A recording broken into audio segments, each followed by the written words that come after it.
আসসালামু আলাইকুম গাইস, কেমন আছেন সবাই? আশা করি সবাই ভালো আছেন, সুস্থ আছেন।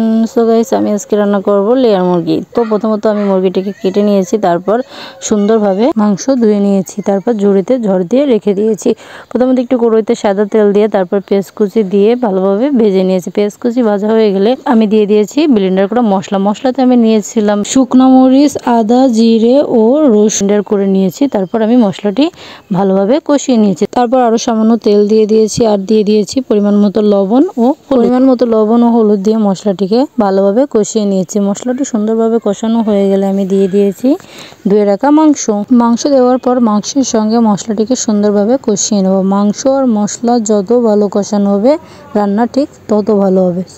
সো মাংস কষানো হতে থাকুক, তার ভিতরে একটা কথা বলতে চাচ্ছি, যদি আপনাদের আমার ভিডিওগুলো ভালো লাগে তাহলে অবশ্যই লাইক, কমেন্ট ও শেয়ার করতে ভুলবেন না। সবাই পাশে থাকবেন, সাপোর্ট করবেন যাতে আরো ভালো ভিডিও করতে পারি। সো গাইস, এখন আমার মাংস তেলে কষানো হয়ে গেছে। আমি এবার দিয়ে দেব পরিমাণ মতো লবঙ্গ, শাল ও এলাচ। এগুলো দিয়ে আমি আরো কিছুক্ষণ কষিয়ে নেব। তারপর দিয়ে দেব পরিমাণ মতো কষানো পানি। মাংস কষানোর জন্য পানি দিয়ে আমি মাংসটিকে ঢেকে রাখবো।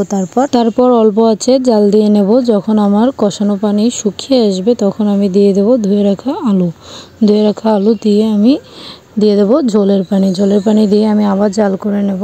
তারপর যখন আমার ঝোলটা ঘন হয়ে আসবে তখন আমি নামিয়ে নেব। সো গাইস, আমার রান্না শেষ। আমার রান্না আপনাদের কেমন লাগলো অবশ্যই কমেন্টে জানাবেন। সবাই ভালো থাকবেন, সুস্থ থাকবেন। আল্লাহ হাফেজ।